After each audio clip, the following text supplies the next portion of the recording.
Olá, seja muito bem-vindo, seja muito bem-vinda. Eu sou a Gabriela Varela, esse é o Videocast em Detalhes. Estamos de volta em janeiro e você deve ter percebido, se você assiste esse programa em vídeo, que o cenário tá um pouco diferente, sim, porque a gente está estreando um cenário novo, em Detalhes está de cara nova. Se você é ouvinte do programa em podcast, eu recomendo que você venha assistir em vídeo também para ver o que a gente preparou aqui de cenário novo do Em Detalhes.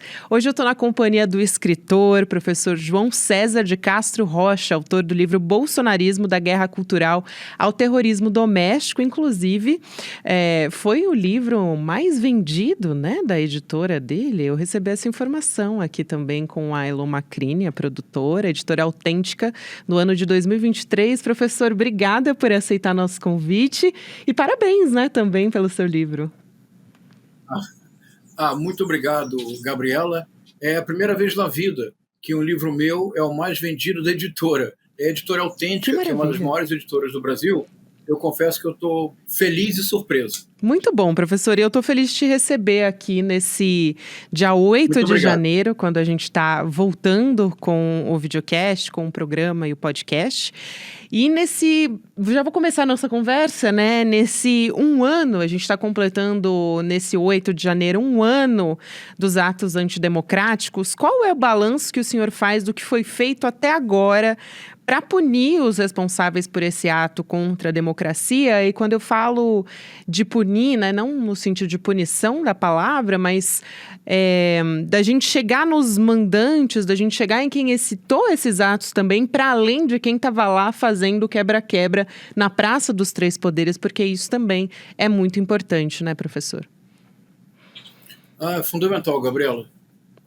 Hoje nós completamos 1 ano do ato de terrorismo doméstico mais surpreendente da história brasileira, que foi a tentativa de golpe de Estado do dia 8 de janeiro.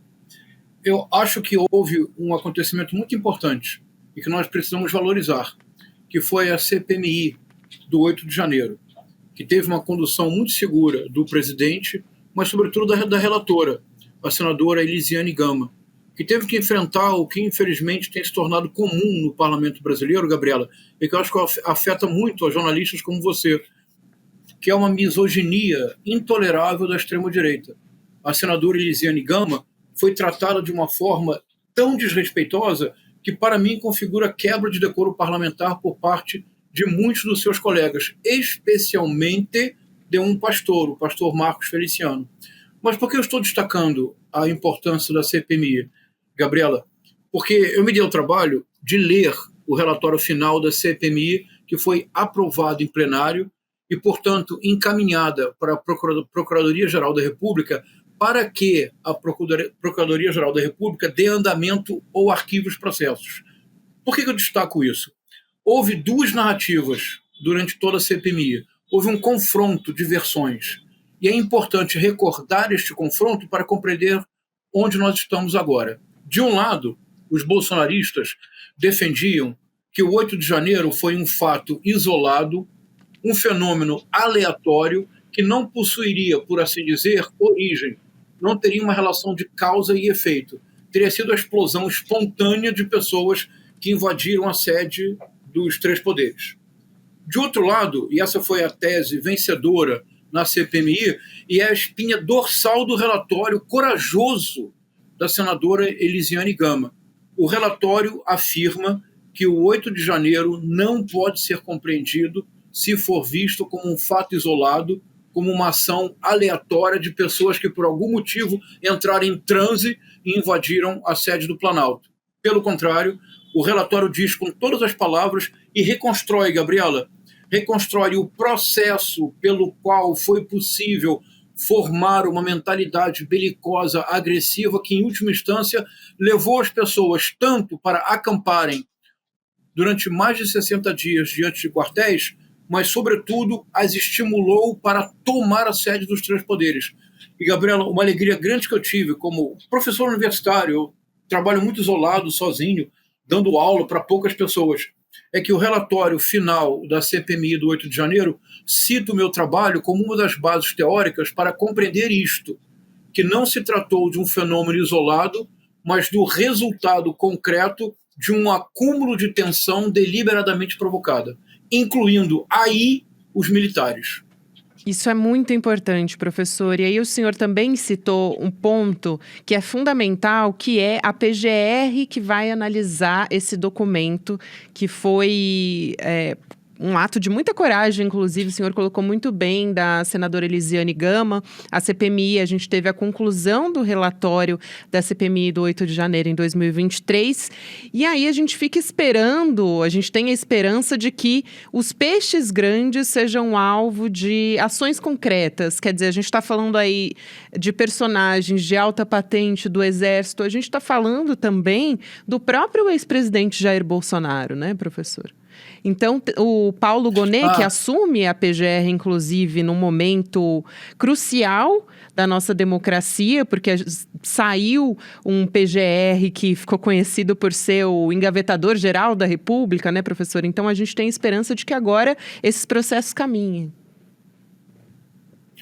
Que bom que você mencionou isso, Gabriela. Muito obrigado. É isso mesmo.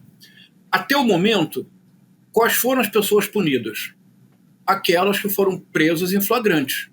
Ou seja, as pessoas que estavam dentro da sede dos três poderes depredando o patrimônio público e, Gabriela, algo que nós não podemos esquecer, realizando execuções simbólicas. Veja, a cadeira do ministro Alexandre de Moraes foi levada para o gramado, a toga do ministro Alexandre de Moraes foi levada para o gramado e, simbolicamente, o ministro Alexandre de Moraes foi executado, Gabriela.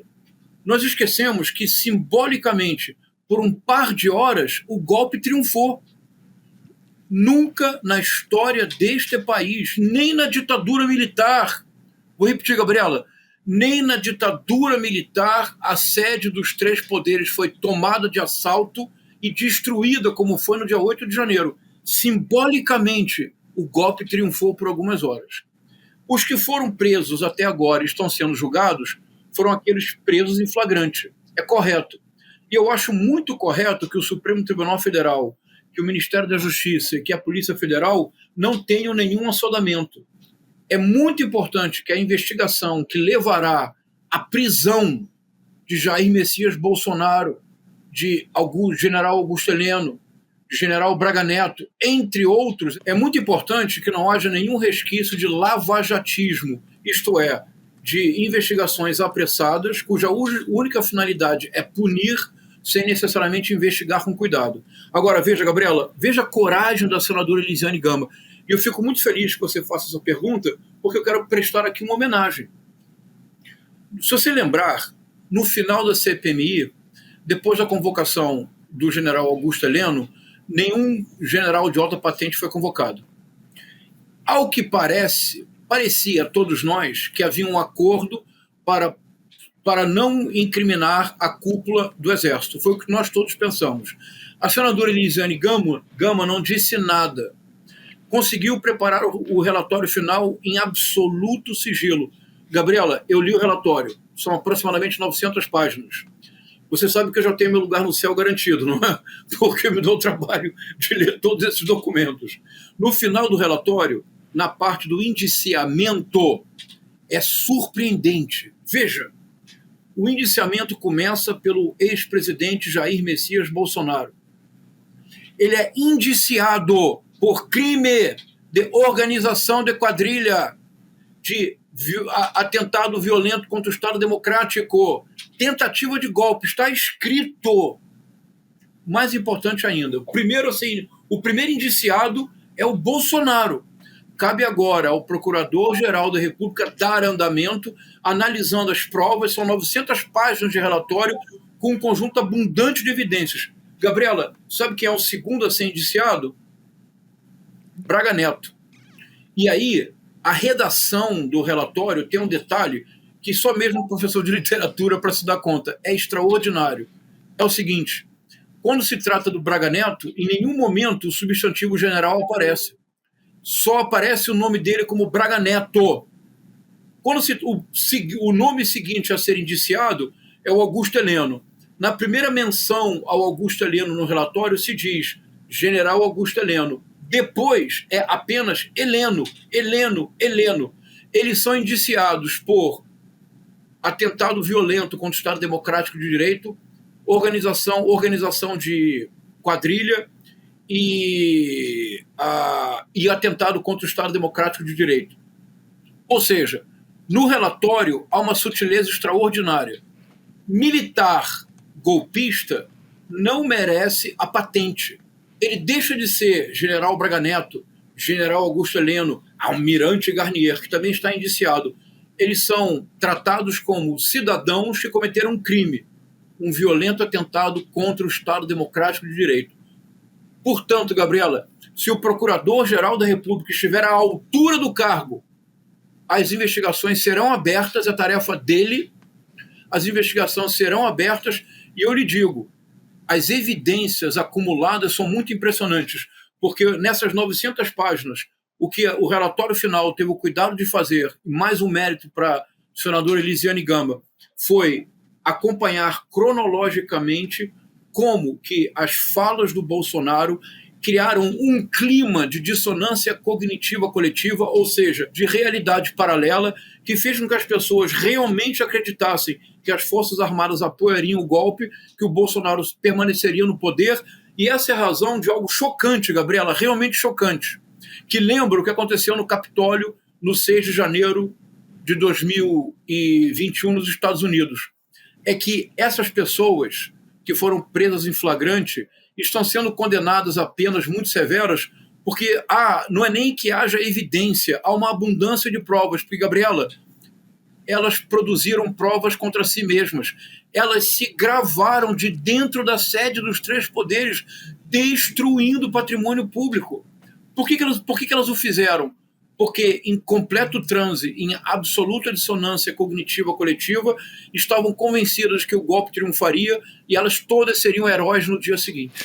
Nossa, que análise fundamental, professor. E essa linha do tempo também explica um pouco de como a gente chegou até o 8 de janeiro, né? E como é bom a gente ter um professor aqui para pegar essas sutilezas do documento, que é justamente a nomenclatura que coloca essas pessoas, esses golpistas, no lugar onde eles pertencem. Eu queria perguntar para o senhor também a respeito do Ministério da Justiça. O ministro Flávio Dino está saindo, assume a cadeira do Supremo Tribunal Federal no dia 22 de fevereiro desse ano, de 2024. Qual a importância da gente ter um ministro, alguém que ocupe esse lugar do Ministério da Justiça, que leve a sério, e como o ministro Flávio Dino levou, desde o primeiro momento, quando essas pessoas tomaram de assalto ali a Praça dos Três Poderes, e continue cuidando, né, da nossa democracia, para que atos como esse não voltem a acontecer. E aí eu pergunto para o senhor se essa peça seria fundamental para que a nossa democracia não seja ameaçada. O senhor acredita que a nossa democracia está ameaçada, ela está consolidada? Quais são os cuidados que o governo Lula e que esse ministro deve ter para que esses atos ou atos como esses não voltem a acontecer? Gabriela, essa pergunta é fundamental. Muito obrigado. Porque a democracia no Brasil está muito ameaçada. Está sofrendo um ataque permanente. Veja, a maior derrota da extrema-direita transnacional, porque não nos enganemos, Gabriela, o avanço da extrema-direita nas décadas iniciais do século XXI não é um fato isolado, não é um fenômeno local, é um fenômeno transnacional que tem muitas ligações e ramificações. Só para mostrá-lo muito claramente, logo depois da eleição, quando houve a tentativa de manutenção do Bolsonaro no poder por meio de um golpe de Estado, e aproximadamente 40 mil pessoas foram para quartéis para pedir democraticamente intervenção militar, houve um argentino que recebeu material de brasileiros, Fernando Cerimeno, conhecido na Argentina como o Steve Bannon porteño, e o Fernando Cerimeno gravou um vídeo patético fazendo análises absolutamente esdrúxulas para provar que o código-fonte das urnas, havia 2 códigos-fontes diferentes. Eu analisei o vídeo dele com cuidado e mostrei que era uma fraude, assim, muito claramente, sem nenhuma dificuldade. Qual é o principal contato do Fernando Cerimeno no Brasil? Eduardo Bolsonaro. Quem é que levou, evidentemente, essas fitas, essas análises para o Fernando Cerimeno? O campo bolsonarista. Durante a eleição do Javier Milei, quem foi para a Argentina para celebrar a vitória do Javier Milei? Os bolsonaristas. Quem foi, além disto? Viktor Orbán. Quem apoia Donald Trump? É um movimento transnacional. Isso é muito sério.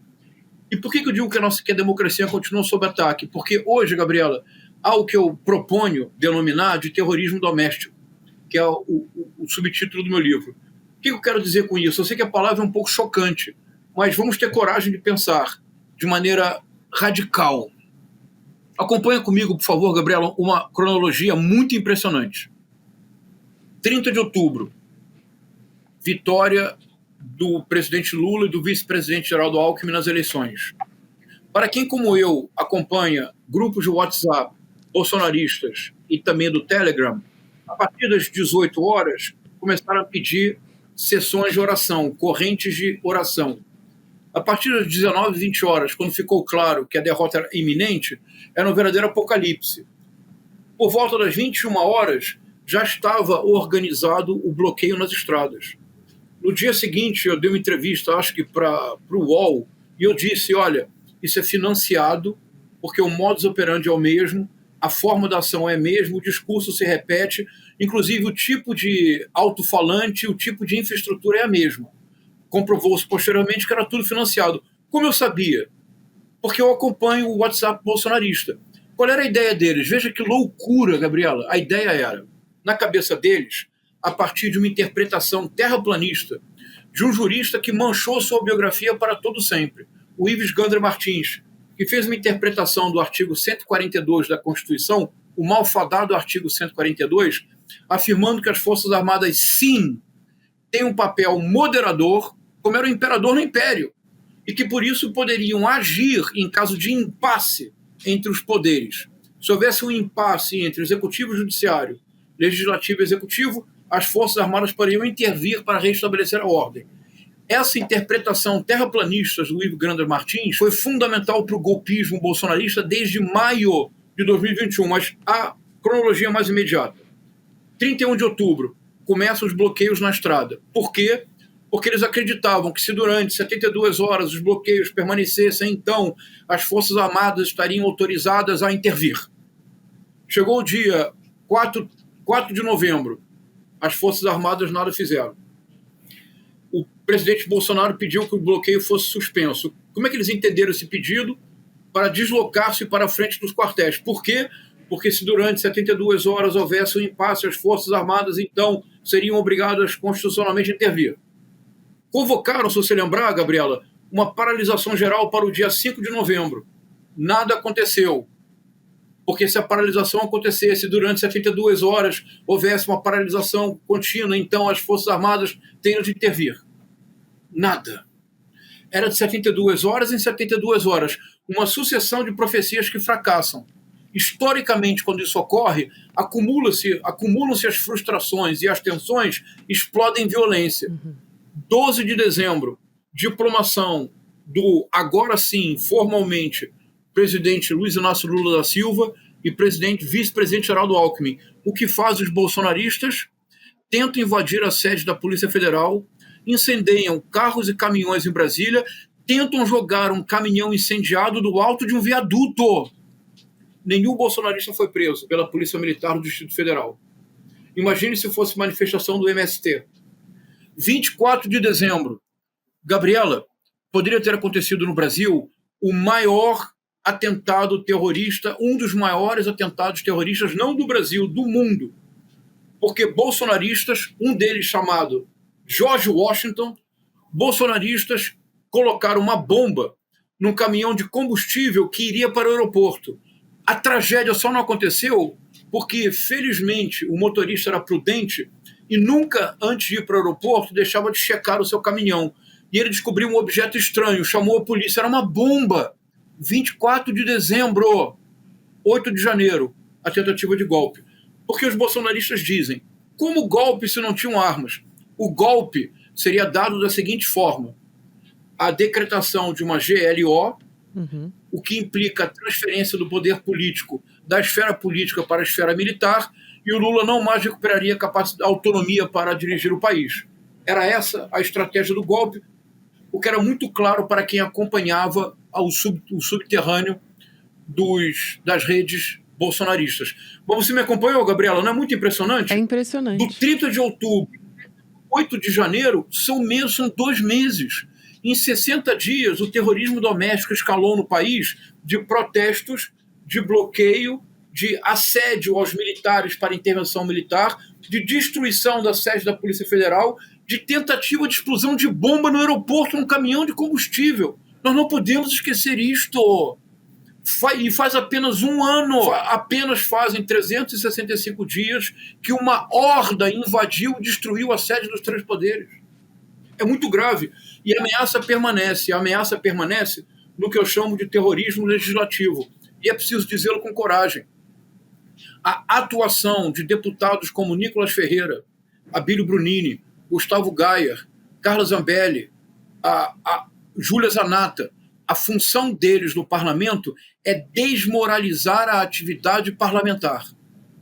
Porque num futuro golpe, se o parlamento estiver desmoralizado, se o judiciário estiver enfraquecido, nós não teremos condições de resistir. Por isso, é tão importante que o Flávio Dino vá para o Supremo Tribunal Federal, porque agora o Alexandre de Moraes não estará sozinho na defesa da democracia. Que fica uma lição fundamental, Gabriela.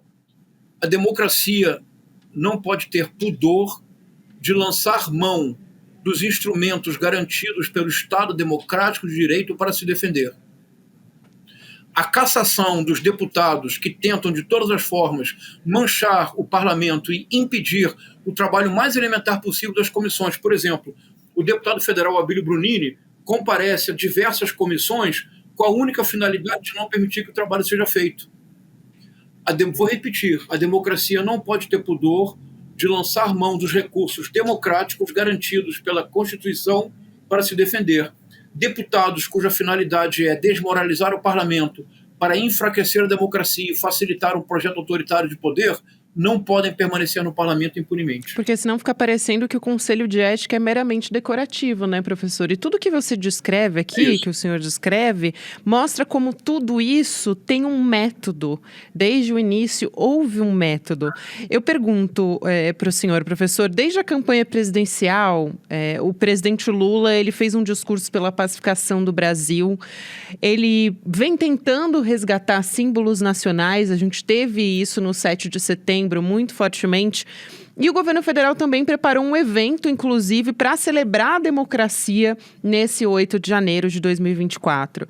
Essa pacificação que o presidente Lula traz no seu discurso, ela está perto de acontecer? E também pergunto, quero juntar 2 questões aqui para o senhor. Quem ganha com a radicalização na política?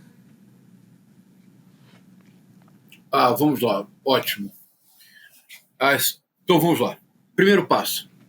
Vamos desmistificar a ideia de que a polarização é negativa. Não é. Sem polarização não haveria vida. Ora, o dia amanhece, depois vem a noite. Ao sol se sucede a lua. Nós trabalhamos e repousamos. Nós comemos e digerimos. A polarização, isto é, o sentido dialético de polos contrários, faz parte do elan vital. O problema não é a polarização. E sem polarização, Gabriela, não há política. Ora, se um partido não acredita que a sua proposta para o país é superior à proposta de um outro partido, se não acreditar nisso, não tem campanha política possível. O problema não é a polarização. O problema é a radicalização. Porque o que o bolsonarismo deseja não é polarizar. A extrema-direita não quer polarizar. A extrema-direita quer fuzilar a petralhada. A extrema-direita quer acabar com outro polo. A extrema-direita quer reduzir o mundo a um espelho, a uma imagem fiel de si mesmo, numa recusa completa de toda e qualquer forma de alteridade. Então a radicalização só interessa à extrema-direita. Para a esquerda, para a direita tradicional, para o centro, para o campo progressista, a polarização é fundamental, porque é no choque das ideias que se produz conhecimento. A radicalização interessa à extrema-direita. Essa é uma armadilha muito importante na qual nós não podemos cair em nenhuma circunstância. Esse é o primeiro ponto. Um segundo ponto, que é igualmente fundamental, é que é muito importante compreender que houve agora, recentemente, uma pesquisa do Quest e do Datafolha. E a pesquisa revelou um dado bastante surpreendente. A eleição ocorreu no dia 30 de outubro de 2022, o segundo turno. A pesquisa é agora de dezembro de 2023.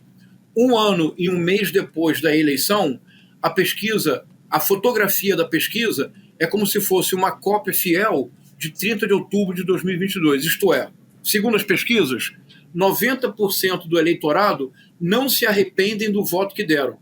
Os que votaram no Lula voltariam a votar no Lula, os que votaram no Bolsonaro voltariam a votar no Bolsonaro. Veja, aqueles que votaram no Lula voltarem a repetir o voto não me surpreende.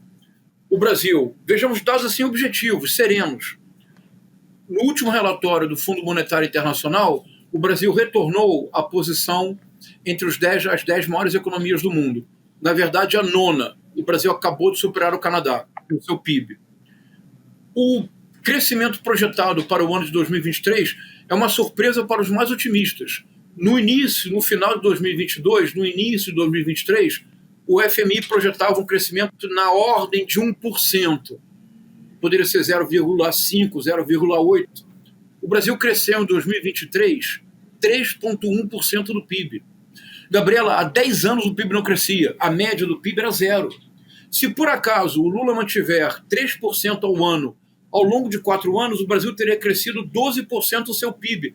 É quase um milagre se pensar nas 2 últimas décadas, de um PIB que não crescia, que estava estagnado. Programas populares fundamentais, a farmácia popular, Minha Casa Minha Vida, Bolsa Família, que teve o seu valor dobrado. E para mães solteiras, isso é muito importante de recordar, para as chamadas mães solo, que criam seus filhos sozinhas, elas tinham direito a 2 Bolsas Famílias, a receber 2 vezes o Bolsa Família. Isso quer dizer, Gabriela, receber um pouco mais de R$ 1.200 por mês. Isso para uma mãe que tenha 2 filhos muda a vida da família. O UOL, há alguns meses já, publicou uma matéria que me comoveu muito. Tratava de uma dona de casa chamada Dona Márcia, dizia a matéria, Dona Márcia. E ela tinha 2 filhos. E ela estava se sentindo no seu momento mais feliz da vida. Gabriela, sabe por quê?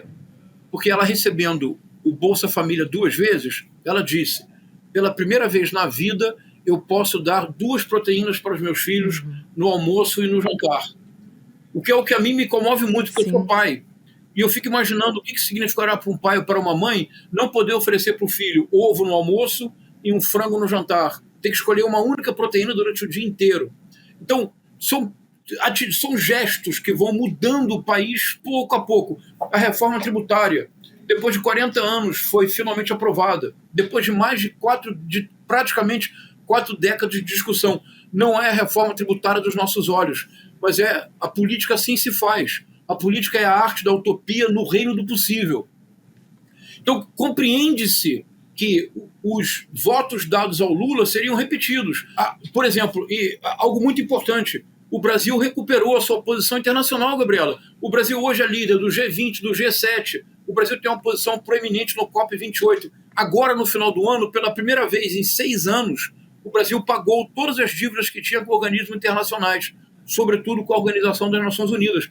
O Brasil voltou ao cenário internacional. O Nicolás Maduro, agora, na reunião que teve com o presidente da Guiana, estendeu a mão e disse: não teremos guerra e o Brasil será o mediador dos nossos conflitos futuros. É notável. Há muito a fazer, mas muito foi feito nesse primeiro ano. Agora, Gabriela, como é que você explica que os 58 milhões de votos dados ao Bolsonaro, que essas 58 milhões de pessoas insistem no voto? Veja, Bolsonaro está inelegível, estourou o caso escabroso das joias, este caso incompreensível de um Rolex que foi vendido em Miami, depois foi recomprado para ser entregue ao TCU. Ou seja, como é possível compreender que essas 58 milhões de pessoas voltariam a votar no Bolsonaro? Aqui, Gabriela, é um ponto central do meu livro que você generosamente citou no princípio, que é a seguinte ideia. Vou ser bem breve, sei que nós estamos acabando. Nós precisamos parar de pensar que os adeptos da extrema-direita ou os fanatizados pelo Bolsonaro vivem numa realidade paralela. Eu proponho denominar dissonância cognitiva coletiva, porque, veja, se nós nos referimos à realidade paralela, nós não somos capazes de enfrentar do ponto de vista objetivo e racional, porque nós estaríamos dizendo que estão todos numa ilusão profunda. Mas, Gabriela, o que acontece quando 58 milhões de pessoas abraçam a mesma ilusão? O que acontece quando 58 milhões de pessoas consideram que a sua realidade é a autêntica verdade dos fatos? O que acontece é dissonância cognitiva coletiva. Não é mais realidade paralela, é uma realidade concreta que, no caso brasileiro, bateu a nossa porta para destruir a democracia. É essa a ameaça permanente à democracia, porque, embora os deputados bolsonaristas no parlamento sejam literalmente clowns, histriônicos, histéricos, que transformam o parlamento num cenário permanente para produzir cortes e lacrações para as redes sociais, esses mesmos cortes e essas mesmas lacrações constituem, o que eu vou propor agora parecerá excessivo, mas não é, Gabriela. Os deputados bolsonaristas que produzem continuamente cortes falsos e lacrações constantes constituem um problema de saúde pública mental e um problema de saúde pública coletiva, porque eles permanecem, eles mantêm reféns dessas falsas polarizações, eles mantêm reféns de teorias conspiratórias e de notícias falsas dezenas de milhões de brasileiros e de brasileiras. Para que a democracia no Brasil seja realmente sólida, eu acho que é necessária uma dupla estratégia. De imediato, punição rigorosa a longo prazo. Nós, do campo progressista, do campo da esquerda democrática, precisamos encontrar uma linguagem e temos que abrir os braços para conversar com os evangélicos, que tem uma realidade muito plural e muito complexa, e nós precisamos abrir os braços e dialogar com eleitores eventuais de Bolsonaro. Eu faço questão de diferenciar dos 58 milhões de votos dados ao Bolsonaro entre bolsonaristas. E olha, eu sou uma pessoa que eu dialogo com todo mundo, mas com bolsonarista tout court, ou seja, alguém que considera um torturador como Carlos Alberto Brilhante Ustra um herói, não há diálogo possível, Gabriela. Eu levanto da mesa e vou embora. Se alguém me diz Ustra é um herói, eu levanto da mesa e vou embora. Não há diálogo. Mas eu proponho que a maioria esmagadora dos 58 milhões de votos não é deste tipo. São de eventuais eleitores de Bolsonaro. Pessoas frustradas com o sistema, pessoas preocupadas com a segurança pública, pessoas que entraram nessa rede de pânico mental criado o tempo todo pelo bolsonarismo. Com os eventuais eleitores de Bolsonaro, eu estou disposto a dialogar, Gabriela. Podem marcar um encontro, eu levo uma boa garrafa de vinho e vamos conversar.